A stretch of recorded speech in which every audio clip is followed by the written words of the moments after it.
Hi guys, and welcome back to the podcast. I'm your host Indira, and today I'm here with Renne McGregor. Renne is a sports dietitian, runner, and author, and in this episode, I think you'll hear something you're not expecting to hear. Of course, Renne's a well-known dietitian. However, in this episode, we turn our attention more to a macro level and discuss some of the wider topics surrounding the sporting world and female athlete health, which may very well influence some of the latest trends in nutrition. In particular, we turn our attention to some of the topics Renne feels most passionate about after spending many years working in the areas of sport and elite sport and being a dietitian. I hope you can find something new to take away from this episode. And before we get into it, make sure to give the podcast a rating and review. It really helps the podcast out and helps me to keep bringing you the best guests. Okay, let's get into it. Hi, Renne, how are you? And welcome to the podcast. I'm good, thanks. How are you? Yeah, I'm doing very well, thank you. And hopefully the internet will hold out, so everything should be good. Okay, and to start off with, can you introduce yourself as, an athlete and professional?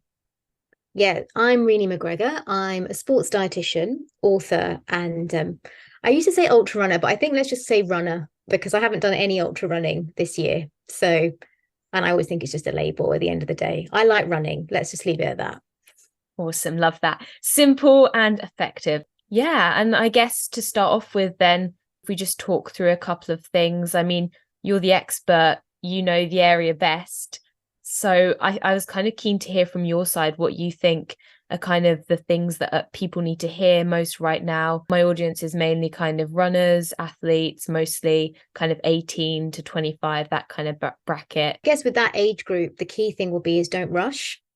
Like there'll be a big focus around, if you want longevity in your running or your sport, then it sounds very patronizing, especially as a woman in her 40s, but at 18, you're only really starting out in your career and a lot of you will still be developing. And so I think there's something about building slowly, like with anything, like even when you're working, again, people reach out to me and go, well, how did you get to where you got to? Well, I started out like everybody else. I went to uni and then I got a job and I have slowly worked my way up the field. It's not like I suddenly got this major break and that was it. Like it has been genuinely hard work. So I think it's particularly in the world that we live in right now, and particularly with social media, it can be very difficult to stay authentic and stay close to your core, because I think we live in this world where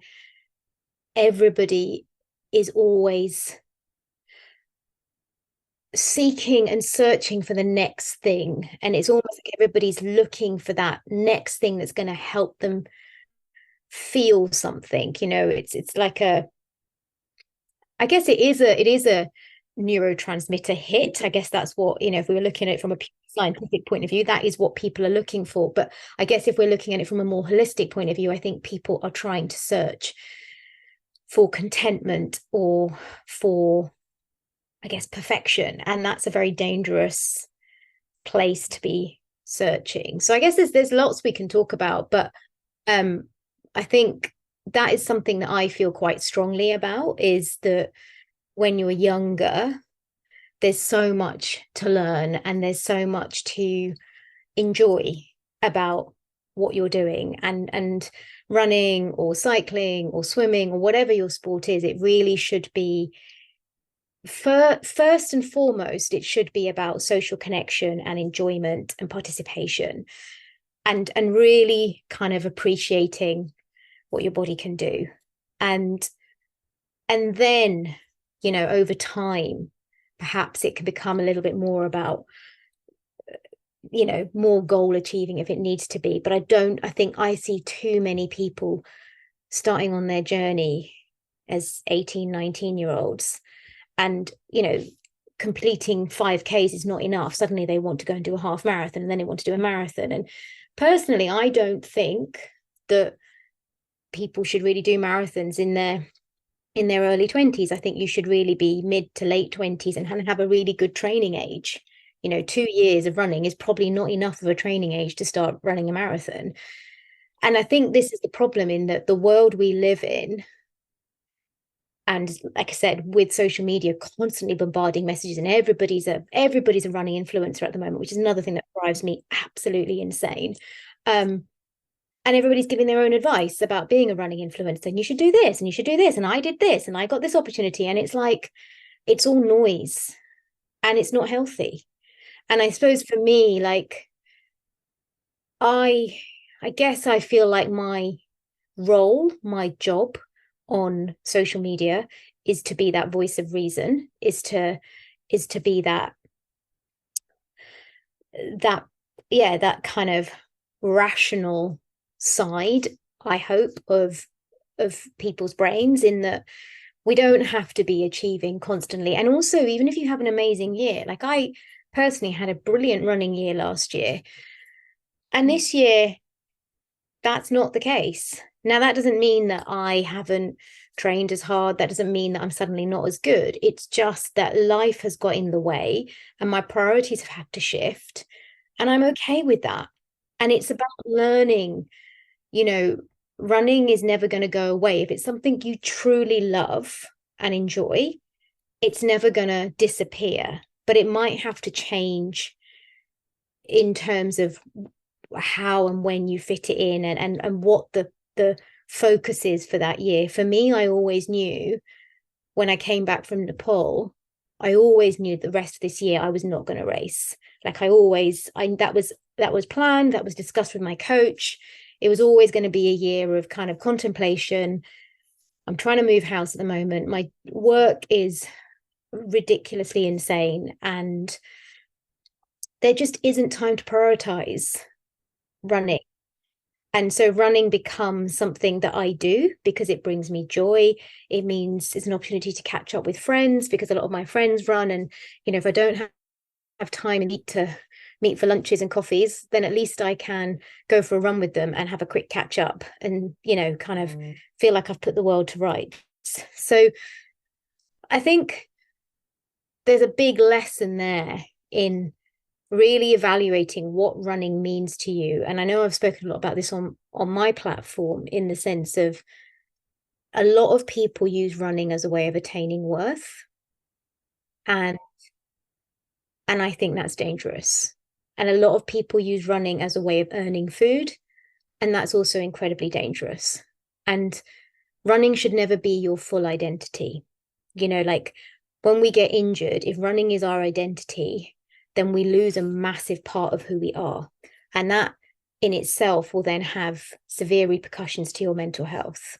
Running is a part of you. It's something you enjoy. It's a social activity. It's a way of staying fit and healthy, but it shouldn't be the only thing about you.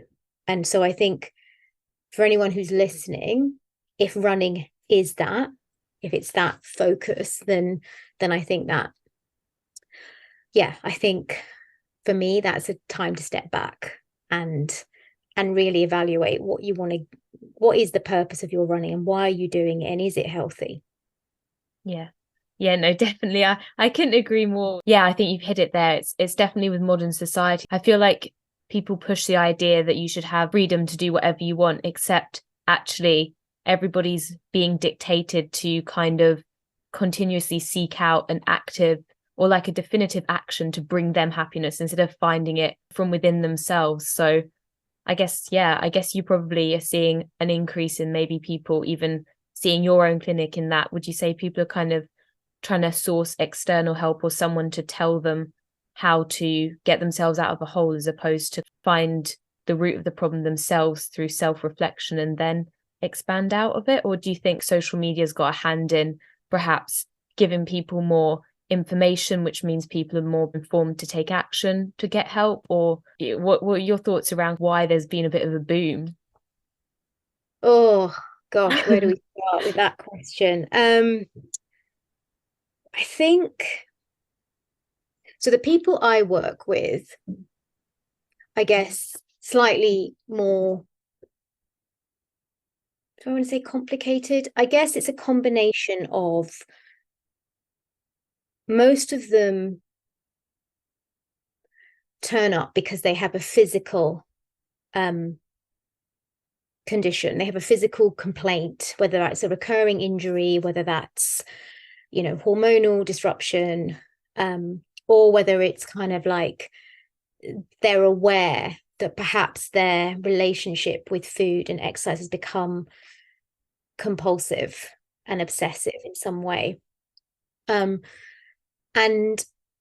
I think with these individuals, yes, a lot of the time they're looking for reassurance. Like they probably know what they should do. There's enough information out there for people to kind of know when it's time to say no, when it's time to maybe take a step back from running, or I mean, we'll use running as an example because it's probably the one I do, and it's the one I see a lot of.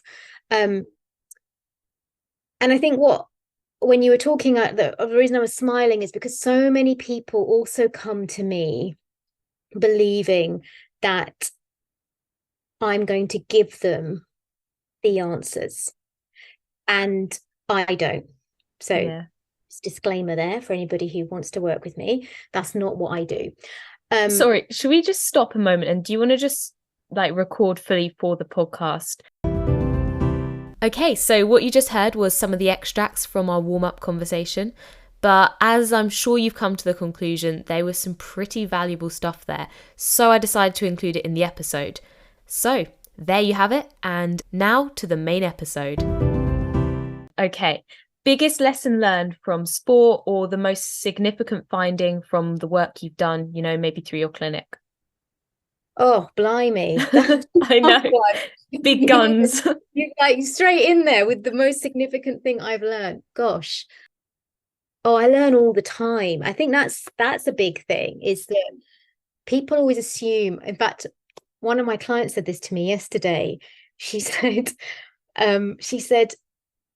it's because I was talking about something I had experienced and how it affected me, because it was something that was kind of relative. It was kind of something that she could resonate with, and she listened, and then she said at the end of it, she said, "Thank you so much." And I said, "Why?" And she said, "Because I always look up to you and think of you as somebody who has your shit together, and it's obviously clear that actually none of us have our shit together, and we're constantly working it out, and we're always evolving." And so I think that's a big thing, isn't it? Because I think as a society, it feels like to me that everybody is pursuing something. Everybody is in pursuit of, whether it's an achievement or whether it's a goal or whether it's a status, but everybody feels like they're pursuing something. And I guess I'm in my, I don't know, what's 47? Is that mid 40s or late 40s? What are we saying? Mid. I mean, I'd like to say mid, still mid.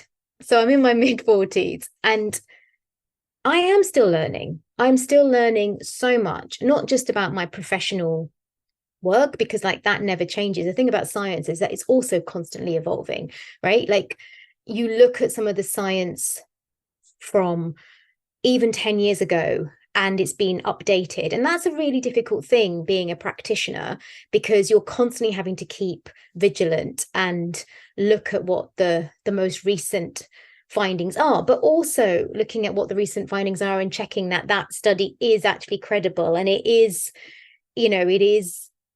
going to be useful in practice. So I think I'm always learning and always searching to learn more. I'm not somebody who just goes, right, I'm at the top of my game now, and that's it. I'm always reading. Honestly, you ask my partner, and he just calls me a nerd most of the time, because I'm constantly reading. And even if we're on long journeys, I'll be like, can we listen to this podcast? And he'll be like, okay. He's very, very patient, bless him. But because I'm always wanting to learn more, understand more, appreciate human behavior more. I think I went into dietetics because I didn't want to be a medic fundamentally, and I didn't really know what else to do, but I'm going to be honest. And I always knew that I wanted to make a difference to people. I wanted to help improve quality of life. And I didn't have a kind of particular path in mind, but I just knew I wanted to make a difference and help people to live their life optimally. That's kind of all I wanted to do. And as I've kind of grown in my career, and obviously my career has taken many different turns. I started life off as a clinical dietitian working in the NHS, and then I did some further qualifications in another degree, and then moved into sort of more the sports science area, and have had amazing opportunities working with high performance teams, going to London 2012, then going to Rio 2016. Like I've had a very, very colourful and varied career, and I feel incredibly fortunate. And it's not just that I've been given these opportunities, it's more that I've taken these opportunities when they've become available, and I've been able to learn from them. And they're not always easy. Working in high performance sport is not as glamorous as it sounds. It's an incredibly toxic and high pressurized environment, and you question your integrity all the time. And in fact, one of the reasons I left that high performance environment was because I realized I wasn't working to my core values, and that made it very difficult for me to stay working in that arena. Like for me, authenticity is the top of my list of values. Being authentic and being honest is really, really critical for me. And even when I'm working in clinic day in, day out, no matter what my client might want to hear, I have to be honest with them. If I'm concerned about their health and welfare, then I will play the bad cop, and I will tell them that, because it's central to who I am. And that is really, and I guess that runs through everything I do, from my social media to my work, but even in my personal life. I am incredibly honest. I will be honest about things with my partner. Like, I've brought him up a couple of times already, but we have a very open, honest, communicative relationship, which is so important to both of us, because if we didn't, we wouldn't be true to ourselves, and then we wouldn't really be in a healthy grown-up relationship. So I think authenticity is really, really important to me. And so with my work, what I've learned, and I feel like I've completely gone off on a tangent from your original question, but anyway, what I have learned is that humans are complicated and nothing is linear. And actually, most of the time, I have to respond to what is in front of me. And that might not be what I think it's going to be. And one of the key things I teach the practitioners that work under me in my team is that we can't go in with a structured program. So often when you hear other practitioners, I say practitioners, and I'm putting that in inverted commas, or people who aspire to be practitioners, maybe don't have quite the qualifications and the experience, they will have they'll say, come and do my program, come and do this 12-week program with me, learn about how to improve your relationship with your body, or whatever it might be. And it's a very structured program.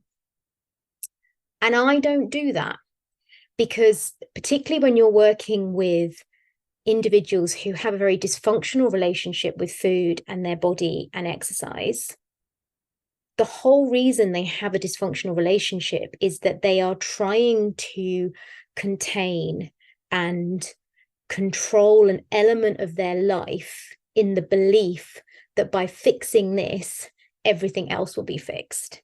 And so if we then provide a structured program, we enable those behaviors to continue, and we never let them learn autonomy.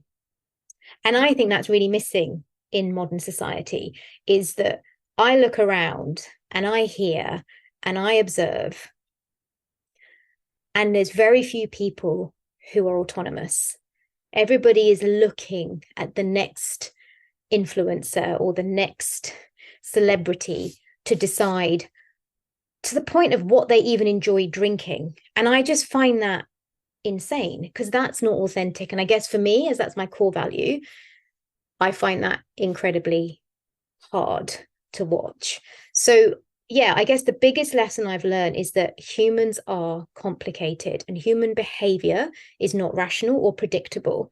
And so you have to learn to respond to what is in front of you and not fit people into boxes.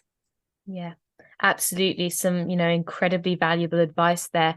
It really is true, especially in the modern world. People like to, follow science. There's a lot of science, there's a lot of facts, but humans, naturally we're not scientific. We're much more complicated than that. And it just doesn't work to, follow structures and plans in that sense. And I guess sometimes lack of inflexibility and ability to kind of think for yourself can lead on to, I suppose, many of the problems you see. And let's do away with the rest of the questions and maybe follow along with this line of thought. So, you mentioned how, potentially, perhaps, would you say that goal setting and things could be dangerous, that people are easily influenced by things that's going on around them? What role would you say that you're seeing social media kind of play in perhaps causing an increase or maybe decrease in kind of the nature and quantity of cases that you're seeing? Yeah, I guess, I mean, it's an interesting one, isn't it? Like, from my point of view, goal setting's never a problem. Yeah, like it's good to have goals, it's good to aspire. Like if you ask me what my goals are for the next 12 months, yes, I have a few. The difference is they are goals, they are aspirations, they are not things I'm going to break myself to achieve. And I think there's a real difference there. In that, again, maybe it's age, maybe it's life experience, but I have learned that life doesn't always work out the way we want it to. And so even one of the things I teach the athletes I work with is we always need a contingency. So, if I'm taking this to a practical point, like when I'm working, like this year, I've crewed a lot for a lot of high performing athletes on big challenges that they're doing. And a big part of that is being able to think on your feet and to also have a contingency and to encourage the athlete to also remember that things don't always go to plan. And there are always going to be moments in that event where you don't feel great. And, we need to think about how we get you through that, because again, around the corner, you're going to feel great again. And that's just the roller coaster of the event. But you could say that's a roller coaster of life. Right. One of the sayings that one of my team really likes it, so I'm going to say it, is that like life really is really quite difficult. Life is tough, but it's punctuated by moments of joy. And that's what we have to understand, is that, there isn't this ultimate place where everything is going to be perfect and we're going to feel perfect that we can hold on to forever. It's a bit like watching a sunrise or watching a sunset. In that moment, it feels like the most spectacular and magical thing in the world. You get to a top of a mountain and you're looking at that and it's just like, wow, I wish I could just capture this and be here forever. I know that's the thing for me, is can I capture this and be here forever?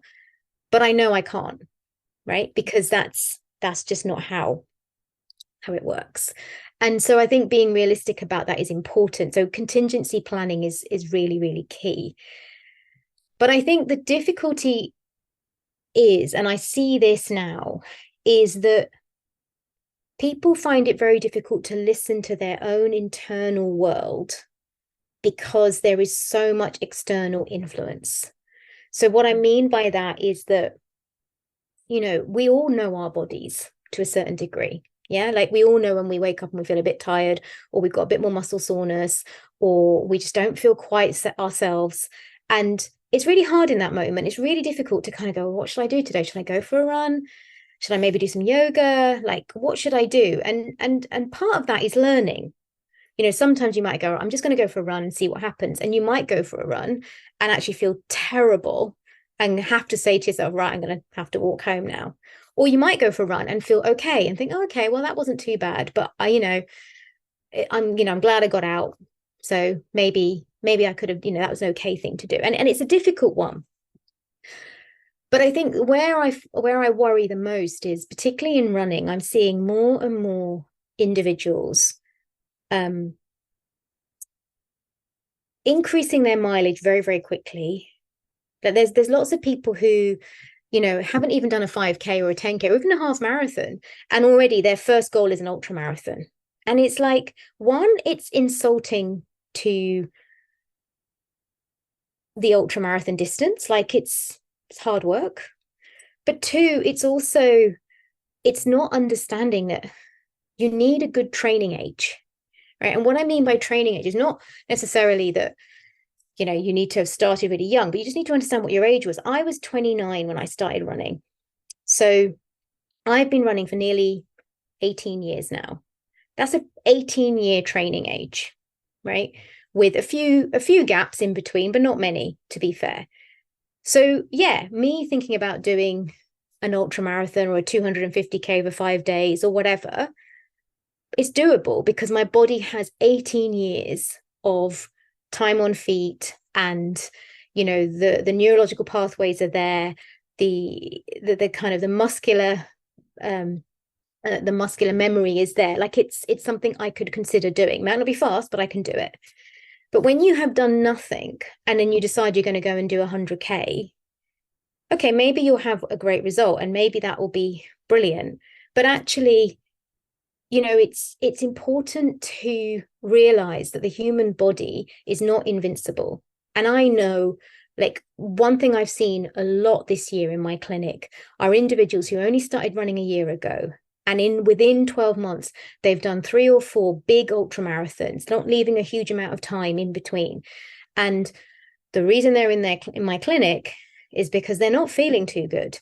And, when we start looking at what's happening, yeah, their bodies are really suffering. Now, that is not necessarily something that is visible. That's an internal thing. Like, we're looking at blood test results, we're looking at bone health results. Like, there is some serious deterioration going on. And these are young people. These are people under 30. This should not be happening. And so I have you can probably hear it. I feel really, really strongly about running influencers. I get that brands want running influencers, and I get that they want to promote their brand and they want to kind of showcase how amazing running is. And as a runner, I love it. And yeah, I'm an ambassador for Montaigne, but I've earned that position, one, because I do run a lot and have done for many, many years, but also, I have a skill set in terms of my professionalism that I can offer as well. But I'm also responsible. I'm not going to be someone who races 5 times a year, because I never have been that person. Like, having come from a performance sport background and watching athletes, fundamentally, they generally have 2 major competitions a year. Yes, there may be some shorter, smaller competitions throughout the year that they go to just to kind of get a feel, to practice their fueling, to practice kind of traveling and what that does and how that influences you. But 2 main competitions a year. And that's kind of that's what I've taken. And I have an amazing coach, and we sit down at the start of every year and we look at the year and we look at my work and we go, okay, well, what do you fancy this year? And I'll always say to him, do you think this is possible? He goes, yeah, but I think if you're going to do that, you shouldn't do that. Like, it's a proper conversation. And I don't see that happening enough.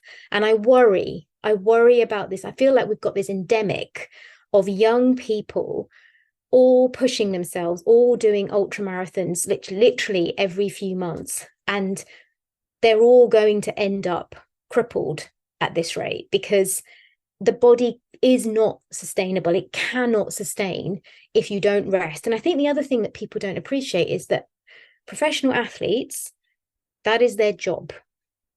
That is their job. They are there to train every day, twice a day, maybe 3 times a day, but they rest in between.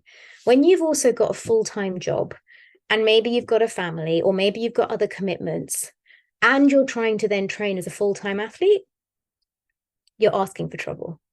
And that's, I think, something that people don't appreciate. And I guess that's the problem with running influencers, right? Because that's their job. And I put that in inverted commas. That's their job. But it's still your job to be responsible. I have no problem. Like, please don't take this the wrong way. Like, I have no issue with people being running influencers, but be responsible.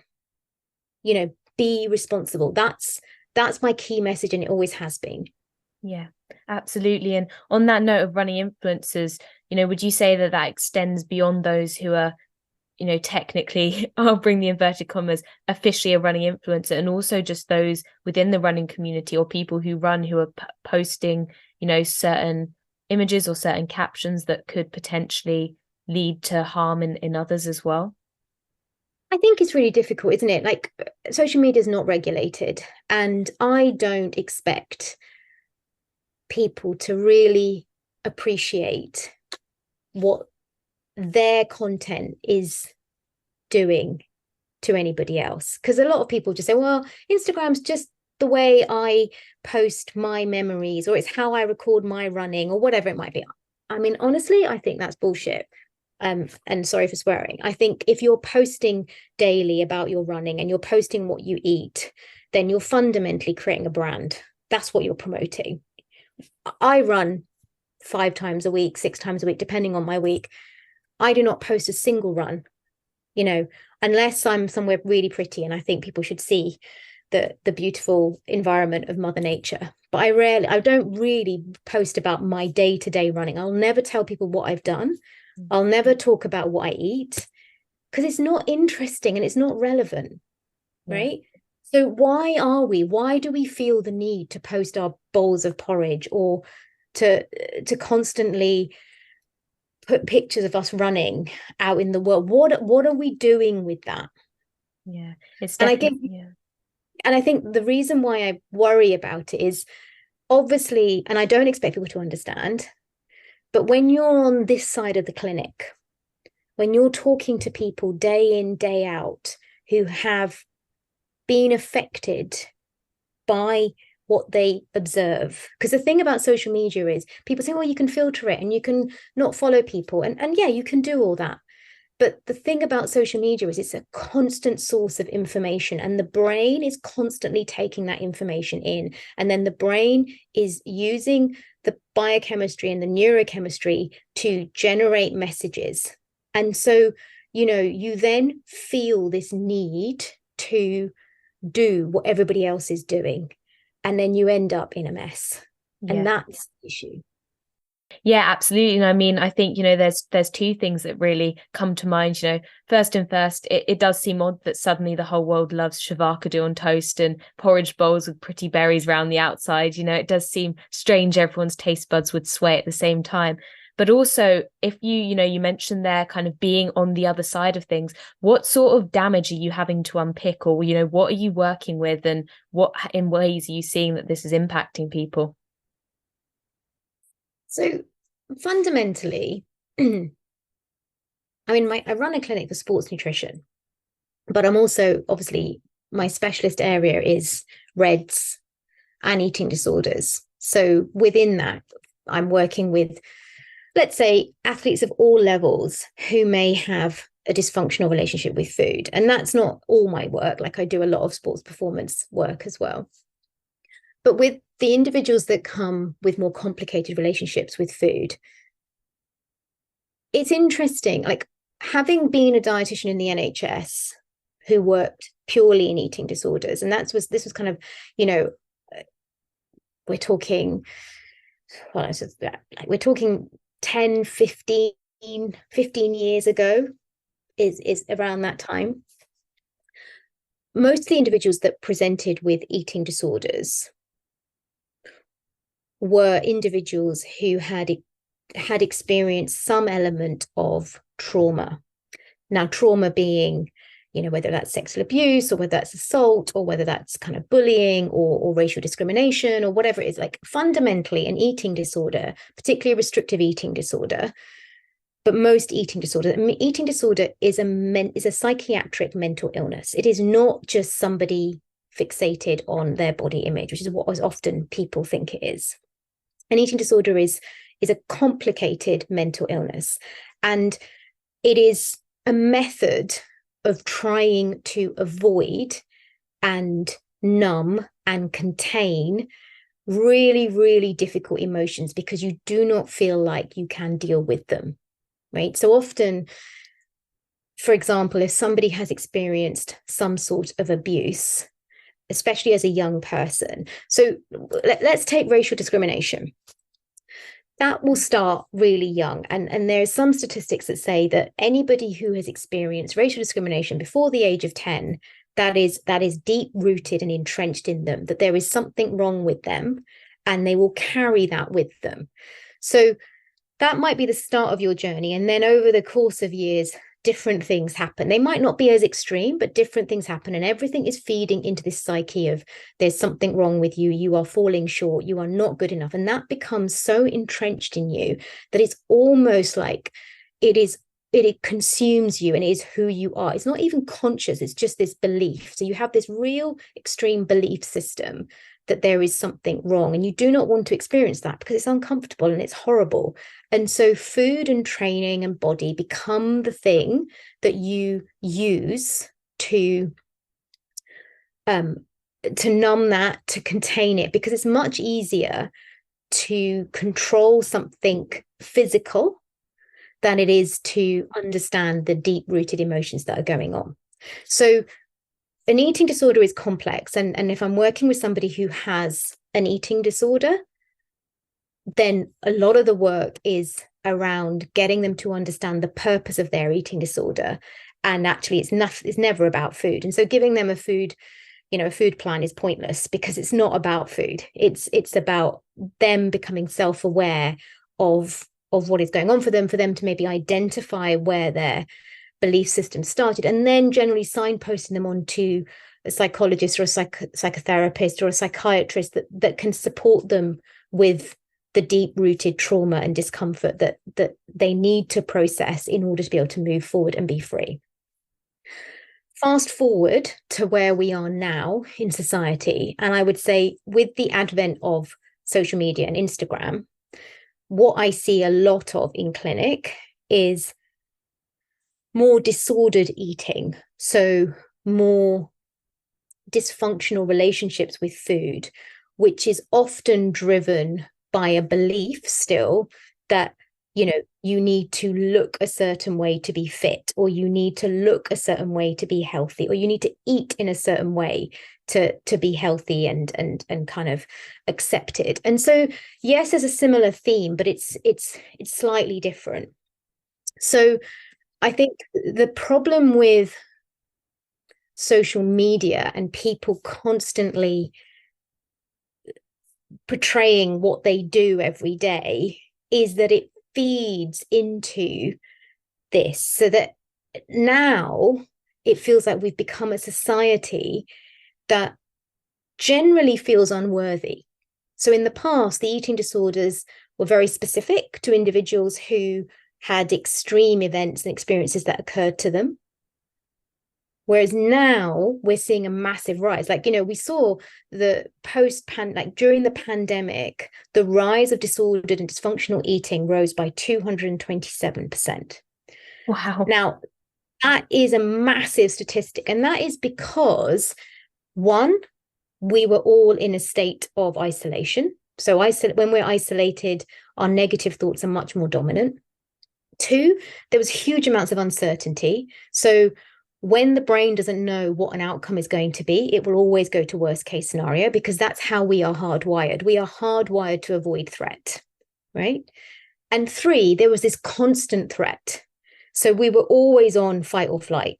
And so we needed a method to fundamentally fly. We needed to fly. And most people avoided the threat by either becoming obsessive with their exercise or their food. And that could have been any extreme. Some people ended up compulsively eating, and that's also a way of, kind of numbing what is going on. And some people would be restrictive. So, and then the other thing is people are scrolling 24/7 because we had nothing else to do. Like if you turned on the news, it was terrifying. So you didn't do that. And we didn't really have proper interaction with other human beings. We allowed one walk a day. The whole situation was extreme, understandably. But that meant we have ended up with extreme behaviors alongside it.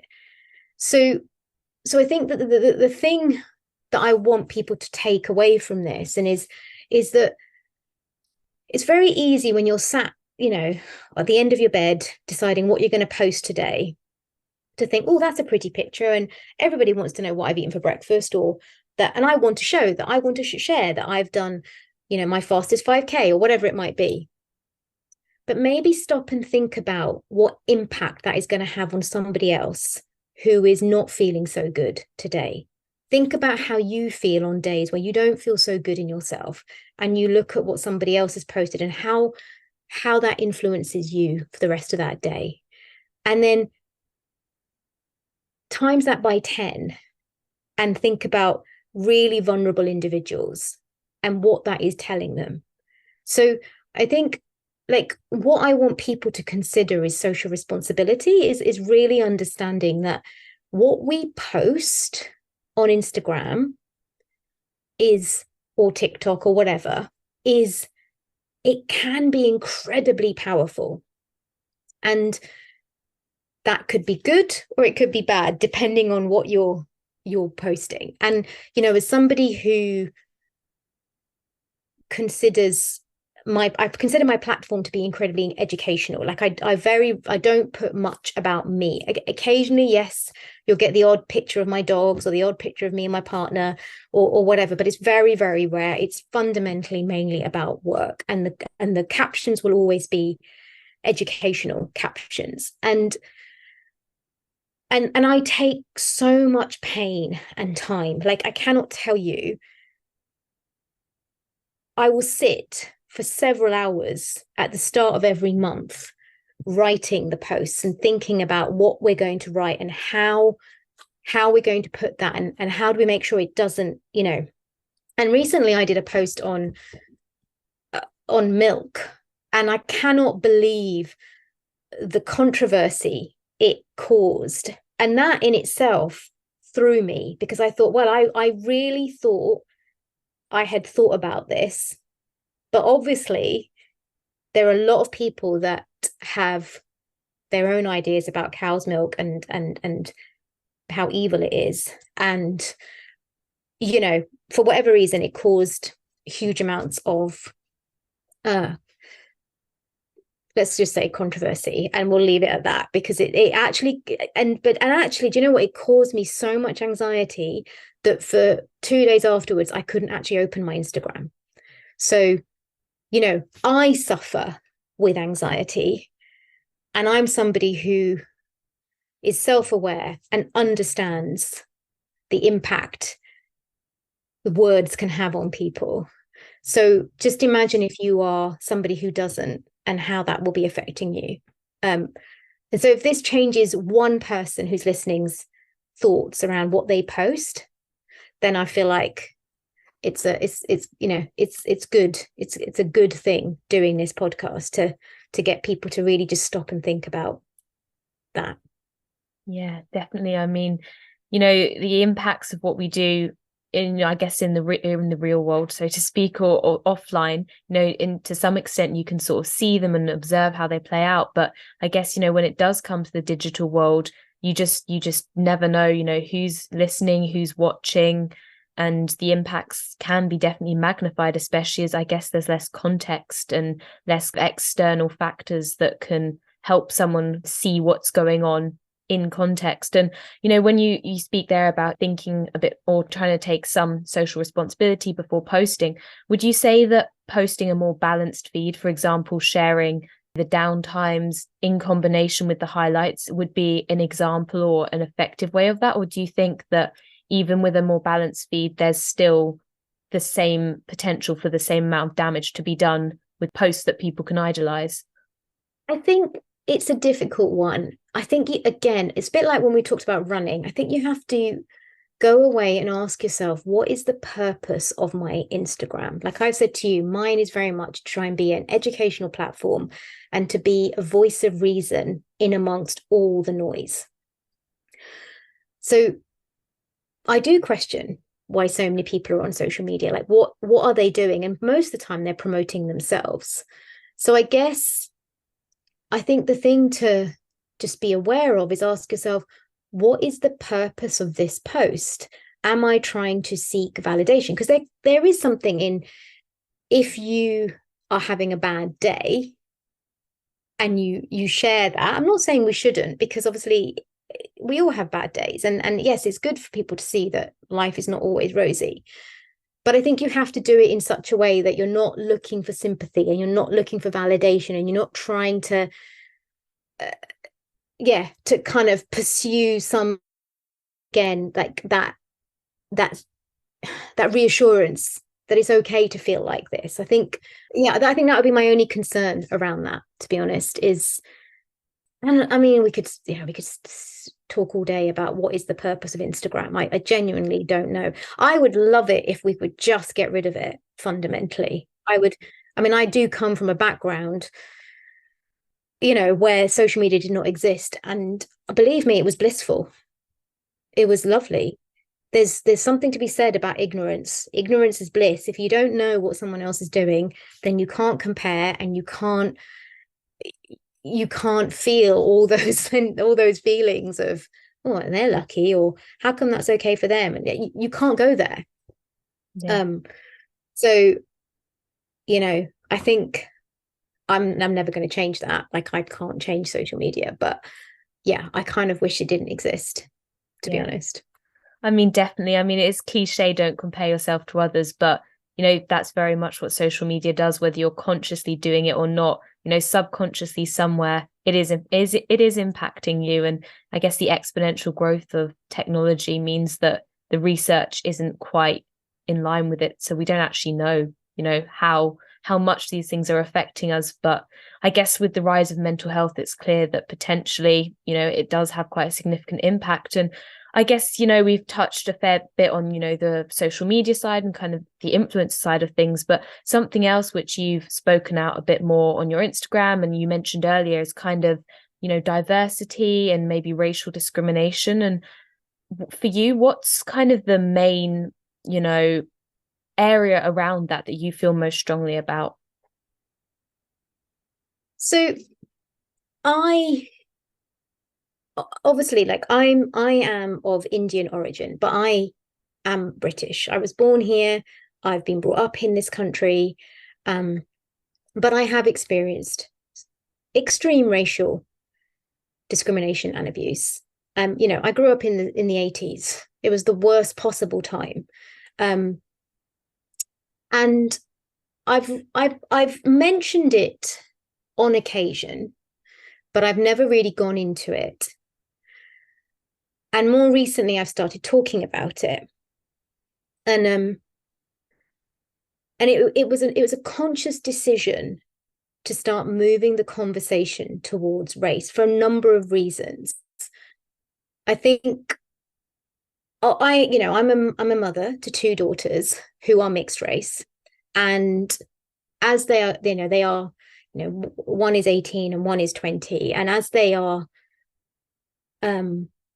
facing the world a bit more independently now, in terms of, one's at uni and one's considering going to uni, we have a really good relationship, and we've had some really interesting conversations over the last couple of years. And it made me realize that me not talking about what has happened to me not speaking out and calling people out to a certain degree, means that even in 2023, they are experiencing some of the things I experienced in the 1980s.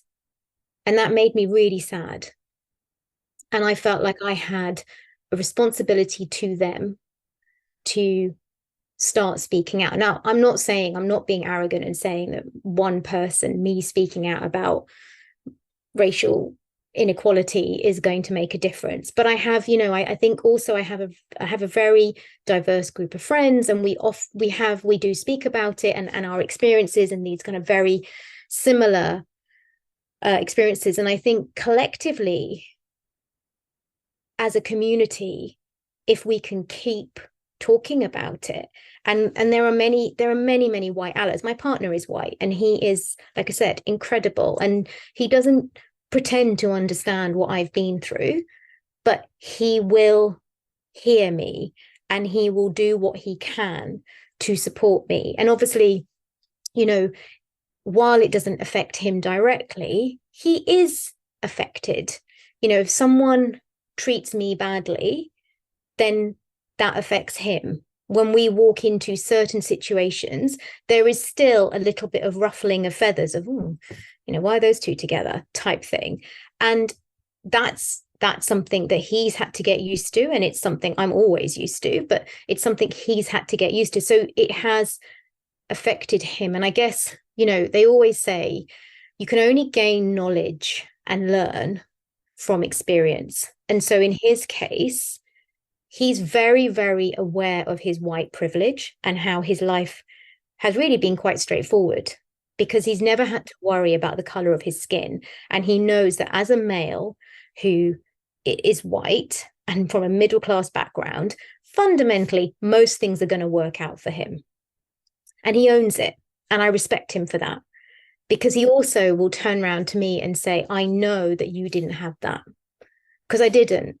Like, I have had to work so hard to prove myself in every single job I've done in order to be taken seriously, in order to be heard. And I guess situations have occurred recently that just made me feel quite sad that things really haven't changed that much. And I feel like, as I have a voice and I have a platform, and there are many young people of ethnic minority in this world and in this country, and I want to do something to make it different for them. So, that's why I feel so strongly about it. And, I have literally been silenced in recent months. I have quite literally been silenced because I am a woman of color, and that hurt. And, the action that person took against me, to me, speaks volumes. Might not to them, but to me, it speaks volumes. And so I don't want other people to be silenced. Everybody has a right to an opinion. Everybody has a right to ask for help. Everybody has a right to health and mental health.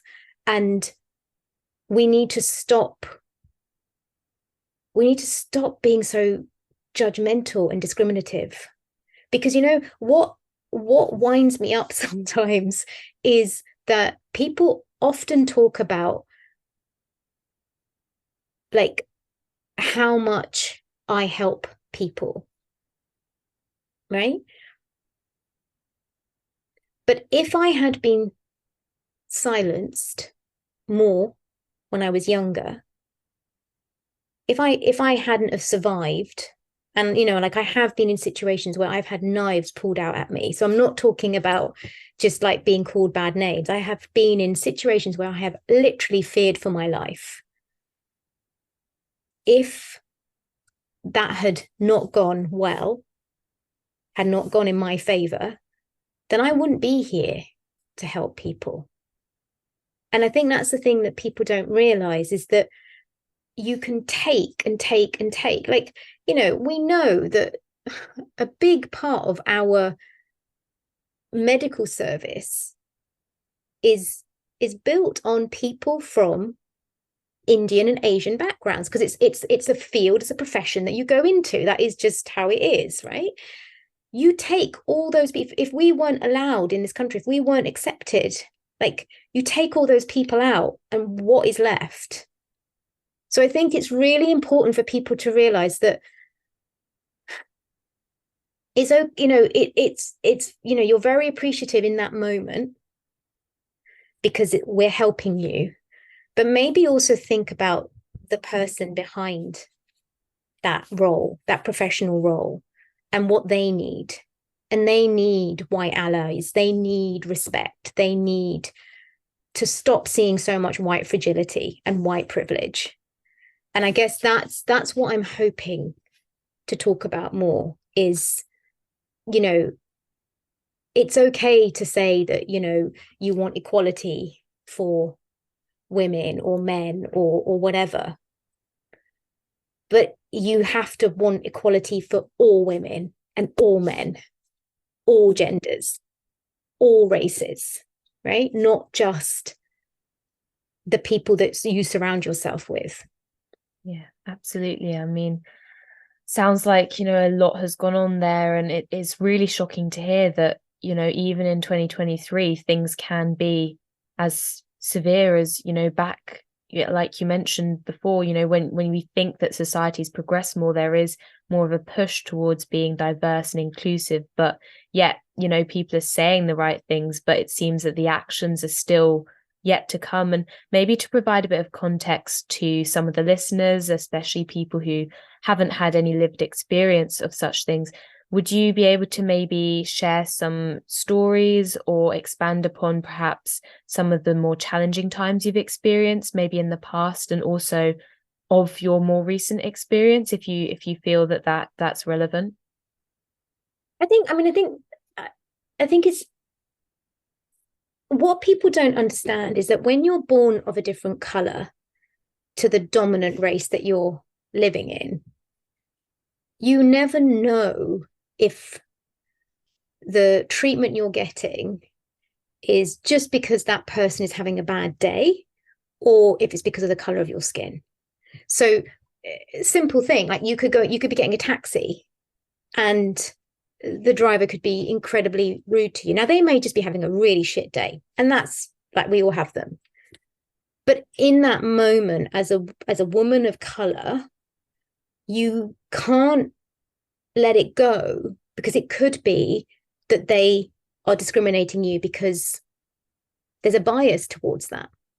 You don't fit societal norms in their opinion. So I think, like, there's a lot of experiences like that, lots of times where I will never be able to prove that it was the color of my skin, but there's definitely a prejudice towards me. And even in work situations, like, I've definitely had situations, particularly like in like working in high performance sport. I mean, there is so little diversity. If you look at any of the sports science teams, you will see literally no one of color. Handful, perhaps. I think it's less than 5%, maybe even less than that. And definitely, I know that I have been discriminated because I went further than, say, a white peer. And then that has meant that they've made my life really difficult, because it's almost like they can't accept that I could know more or be, a better practitioner. And that was really difficult, as and you go to human resources, and what's the bloody point, fundamentally? Because no one's going to say, yeah, we don't like her because she's brown. No one's going to say that. But from the comments they make and the way they insinuate, what that's about. Yeah. And then, let's go to running. Like, I have turned up to so many races, and up until more recently, and I think, that's because of the brilliant work that Sabrina Pace Humphreys has been doing with co-founding Black Trail Runners, and the work Black Trail Runners are doing, that we're now starting to see so much more diversity. And although it's Black Trail Runners, they're very inclusive in terms of Black and brown, but also they encourage white allies to join as well. Like, it's a very inclusive community, and it's so amazing to see so many more people of color on the trails, particularly in the mountains, on the fells, the things that I love doing, where I've always been on my own. It's so great to see. But again, like, I have done well in races. I've often come in the top 3 in many of the races I've done. And yet there's never been any celebration around that. It's almost been a bit of a surprise. Oh, oh, and it's like, why? Because you don't often see an Indian woman run, but why shouldn't we? So I guess, and I guess that has definitely been something I have really tried to push against. And I've encouraged my girls to not let the color of their skin dictate whether they should or shouldn't do sport, or they shouldn't or shouldn't be, I want them to be seen because their sport is physiological, right? Like, but it is hard when growing up, I never saw anybody of Indian origin ever really competing. Even in the Olympics, India's only had a few teams and a few things. Generally, hockey was the big one. It's different now, and that's amazing to see. And it's so great to see teams, coming from different backgrounds. But in trail running, it's still really limited. And so, yeah, there's still a lot of discrimination. Don't get me wrong. There's also a lot of support. And, I know that I am surrounded by people who love and respect me for being me. And that's all of me, including the fact that, I'm brown. But it's not always easy. And, there is change happening. There are certain organizations, there are certain places I work in that are doing huge amounts. And I will always be grateful for that. But there's still way too much white privilege. And I think some of that is just lack of self-awareness, just not being aware that the color of your skin gives you an advantage. It means you get heard and it means you get seen. Whereas it's really hard, even us having this conversation, I don't know how many people will hear or see this, but I'm hoping there will be some. Yeah, absolutely. And I mean, I guess, on a slightly unrelated note to especially a diet in particular, but I'm mixed race, and I've often had a lot of injuries, and most of the times the physios will be like, oh no, you can't have this, there's no swelling. And I always end up injured for a very long time with injuries that no one knows what it is. And then it wasn't until more recently I came across it was a black guy, and he was like, oh yeah, if you're not white, you won't necessarily present swelling in this way. And so I was thinking, there could be more factors like that, and maybe even in terms of perhaps diet and nutrition, maybe the body genuinely does respond differently to different things. And I guess that's sort of one barrier or challenge that popped into my mind. But what do you think perhaps are some of the current barriers and challenges as to why there is less of the ethnic minorities competing, and potentially any things that you think could be done or should be done, which could improve kind of creating a more representative pool of runners or athletes? Yeah, I'm going to answer that in a question. I'm going to actually answer that in a second, because actually you just brought up something that, again, could save someone's life. So I'm just going to say this here. My older daughter did a first aid training course a few weeks ago because she's doing something at uni that involved it. And we were chatting the other day, and she said, oh, do you know what? It was so good. The first aid trainer was telling us that if somebody stops breathing and they're a person of color, they're not necessarily going to present with the pallor that you would normally expect. In somebody who's white, they go very pale, they go very gray, and you can kind of go, oh, and you'll check their airways.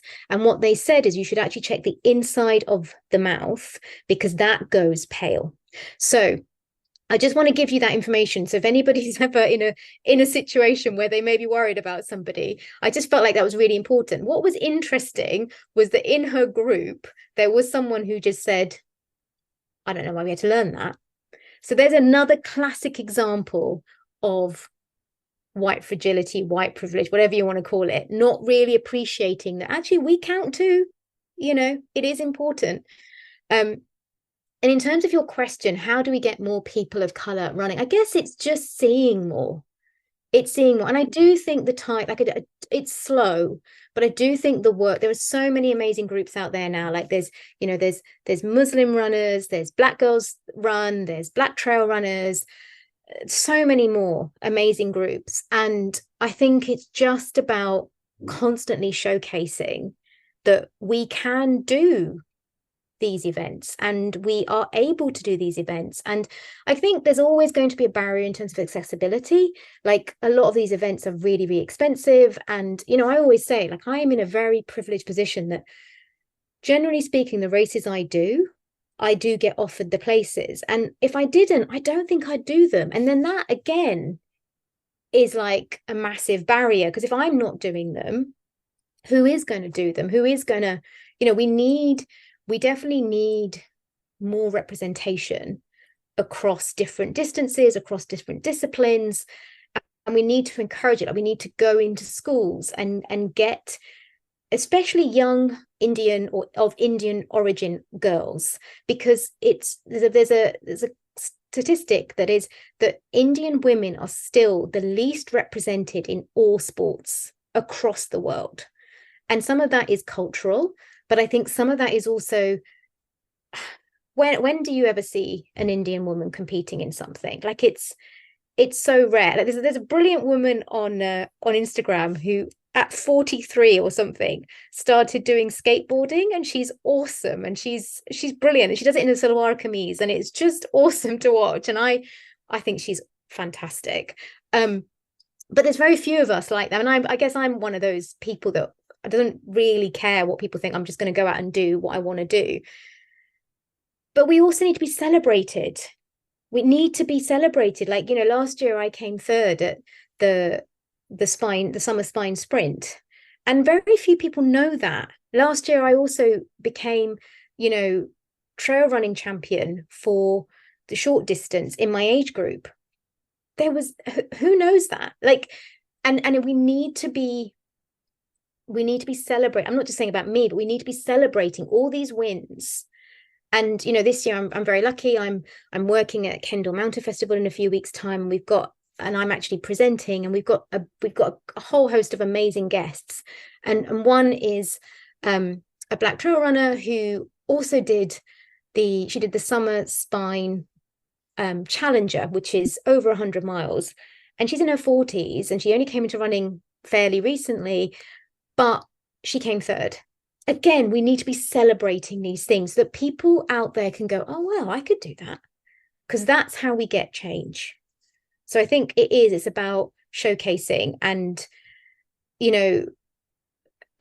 events need to be aware that if they want more people, then they need to make it more accessible, but they also need more representation in their imagery, but not just as a tick box. You need to actually use us. You need to actually showcase us. You need to actually celebrate us, right? That's the bit that's important. Yeah, definitely. And I mean, I guess it's like, with the subtle impacts of social media, although it might seem cheesy, let's make sure we've got an equal representation on our flyer. These things are subconscious, and it does make a difference. It does help people to feel more representative. It does normalize a certain image.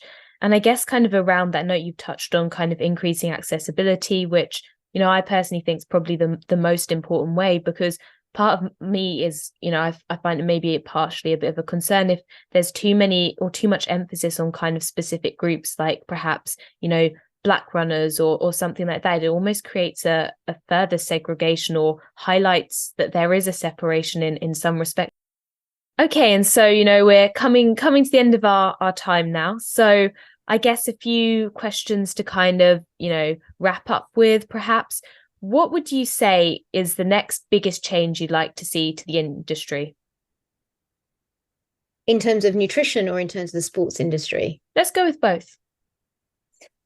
Oh, gosh. With nutrition, I'd love to see a bit more regulation. I'd love to see a little bit more responsibility in, like I know that YouTube, for example, recently have brought out certification. So if you're providing advice of some aspect, like in terms of clinical advice, then you have to go through quite a rigmarole of questions and certification to be able to say, yes, I'm a medic and I'm able to do this. And I feel like I'd love to see that rolled out across all platforms, if I'm honest, so that we get a little bit more we get more credibility and more responsibility in the information that's being put out there. And I guess with sport, I mean, I wish we could all stop wanting to win all the time and actually focus on enjoyment and participation, particularly when we're younger. Like, you know, in Norway, for example, they don't allow anybody under the age of 18 to compete at a high level. And I think that's so brilliant. Like here we have like national schools and all these weird and wonderful kind of competitions. And I just think we're setting people up to fail fundamentally, because how you are at 13, 14 is not necessarily how you're going to be at 17, 18. You know, like physiologically, we change quite a lot.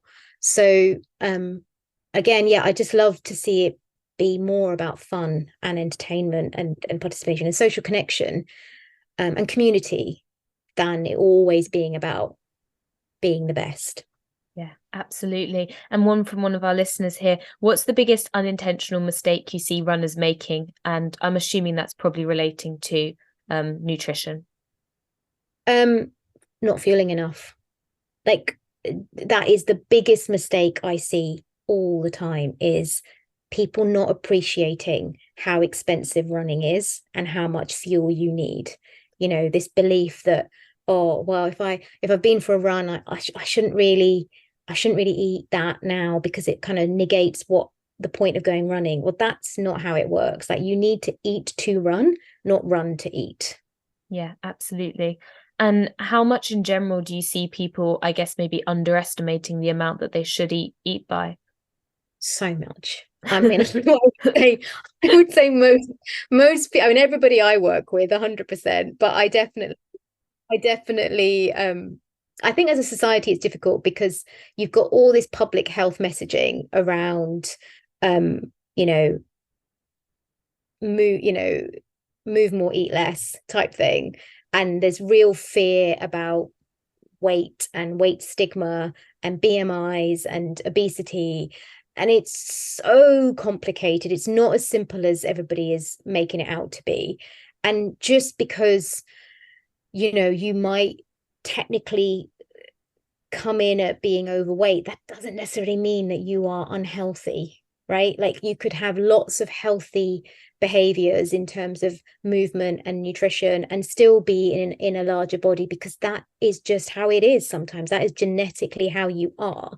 And this kind of belief that the smaller you are, the more healthy you are, the more socially acceptable you are.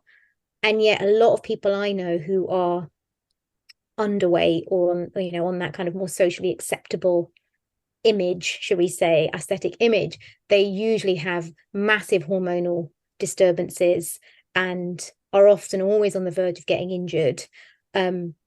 So I think, yeah, I just think a lot of people don't appreciate how much fuel we need. Yeah, absolutely. Okay, and what's like one of the biggest myths or misconceptions that you'd like to put right to female athletes? Oh, female athletes, please stop fasted training or doing intermittent fasting. It is the worst thing you can possibly do.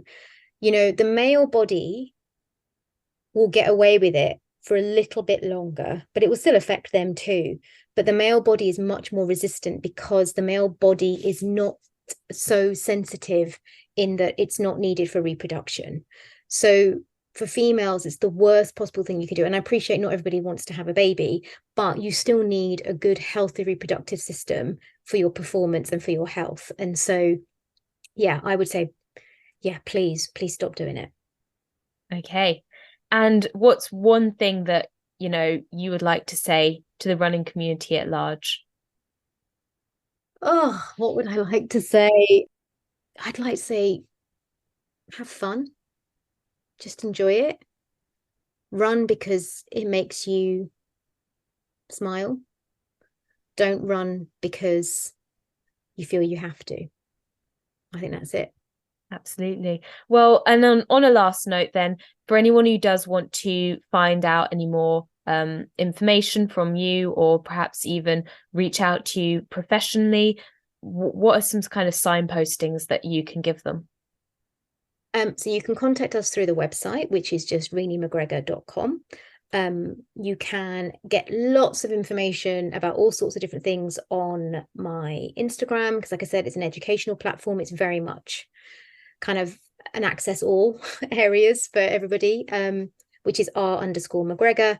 And my most recent book, More Fuel You, which is now in its third print, which is quite amazing because it only came out last June, is a really, I think it's a really good starting point for anybody who feels like they've got lots of questions about nutrition and don't know where to start. So that's also available on most book websites. Okay, well, there you go, guys. And yeah, thank you so much, Renee. It's been really great to have you on. Really great to discuss some topics that are definitely not, brought up so often as well. Thank you so much for having me. I really appreciate it. No, thank you.